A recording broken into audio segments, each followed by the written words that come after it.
Evening friend, welcome back to my YouTube channel Indian GST. दोस्तों आज हम बात करने वाले हैं सेक्शन 206 ए बी को लेकर के। दोस्तों यहाँ पे बहुत सारे टैक्स पेयर की क्वेरी आ रही कि सर सेक्शन 206 ए बी 1 जुलाई 2021 से अप्लीकेबल कर दी जाएगी, लेकिन इसमें हायर रेट से टीडीएस कटने वाली है या किस पे अप्लीकेबल होगा, कितना हायर रेट से टीडीएस यहाँ पे कटेगा और किस पे ये अप्लीकेबल नहीं होगा। 2-3 जो क्वेश्चन यहाँ पर टैक्स पेयर के मन में चल रहा है दोस्तों, सारा यहाँ डाउट हम क्लियर करने वाले हैं। बहुत ही इंपॉर्टेंट वीडियो दोस्तों यहाँ पे होने वाली है, लेकिन वीडियो दोस्तों आप लोग को यहाँ पे लास्ट तक वीडियो में बने रहना है। और अगर आप लोग मेरे चैनल पे दोस्तों नए हो तो चैनल को सब्सक्राइब करना बिल्कुल मत भूलिएगा, बेल आइकॉन को भी प्रेस कर लीजिए, सारे लेटेस्ट नोटिफिकेशन आप सभी को मिलता रहे। चलिए दोस्तों स्टार्ट करते हैं आज का अपना वीडियो। दोस्तों बिल्कुल यहाँ पे एग्जाम्पल देकर के आप लोग को समझाने वाले हैं, थोड़ी सी रीड कर लेते हैं फिर आपको एग्जाम्पल देकर के यहाँ पे हम समझाते हैं।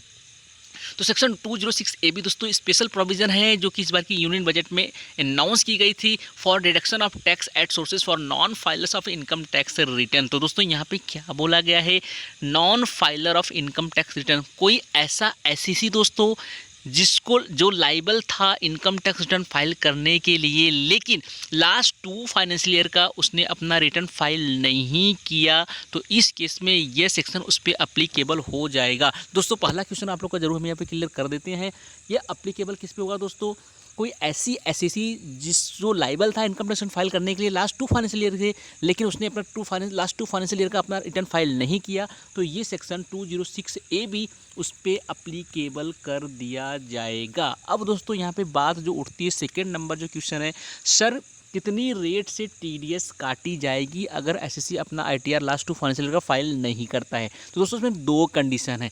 अगर दोस्तों उस एसएससी की टीडीएस 50,000 से ज़्यादा की, मोर देन 50,000 सी पूरे साल में उस एसएससी की टीडीएस 50,000 से ज़्यादा की अगर कट चुकी है और वो अपना आईटीआर फाइल नहीं करता है, तो इस केस में डबल रेट से दोस्तों दुगना रेट से टीडीएस काट लिया जाएगा। मान लो अगर टीडीएस की रेट 10% है तो 20% के हिसाब से इसकी टीडीएस काटा जाएगा, इस एसएससी का टीडीएस काटा जाएगा और गवर्नमेंट को पे किया जाएगा।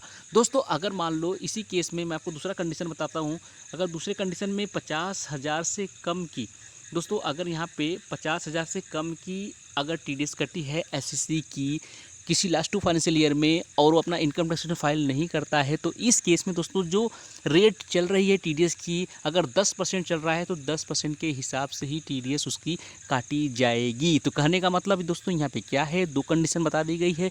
अगर एसएससी की लायबिलिटी टीडीएस 50,000 से ज़्यादा की, मोर देन 50,000 से ज़्यादा की अगर टीडीएस कटी है तो आईटी फाइल नहीं करता है, तो इस केस में डबल रेट से काटा जाएगा। 50,000 से कम की कटी है तो उसी सेम रेट से जो करंट रेट चल रही है उसी रेट से टीडीएस काटी जाएगी। अब दोस्तों यहाँ पे हम आप लोगों के साथ एक एग्जांपल शेयर करेंगे जिससे आपको पिक्चर यहाँ पे बिल्कुल क्लियर हो जाएगा।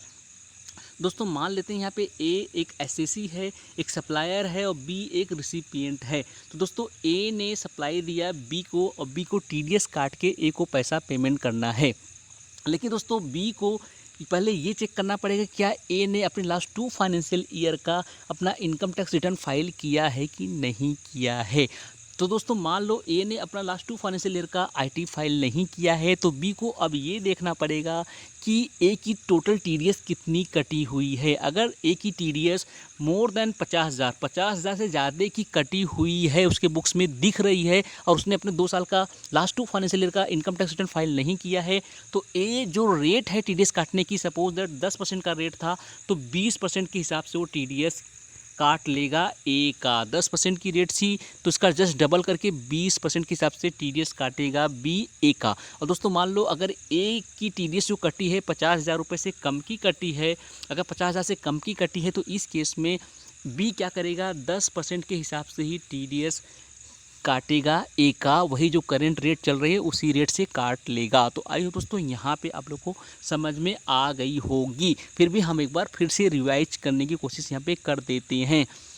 सप्लायर जो ए है बी को सप्लाई करता है, बी टीडीएस काट के पेमेंट करेगा, तो बी पहले चेक करेगा यहाँ पे कि ए ने लास्ट 2 फाइनेंशियल ईयर का अपना इनकम टैक्स रिटर्न फाइल किया है कि नहीं किया है। अगर अपना इनकम टैक्स रिटर्न फाइल ए ने कर दिया है तो यहाँ पे कोई बात नहीं है, टीडीएस जो काटता है जो रेट करंट ईयर की है, जो रेट चल रही है वही रेट से काटेगा। और अगर ए ने अपनी रिटर्न फाइल नहीं की होगी तो बी को ये चेक करना पड़ेगा कि इसकी जो टीडीएस टोटल कटी है उसकी बुक्स में कितनी दिख रही है, 50 से ज़्यादा की दिख रही है तो डबल रेट से टीडीएस काट लेगा।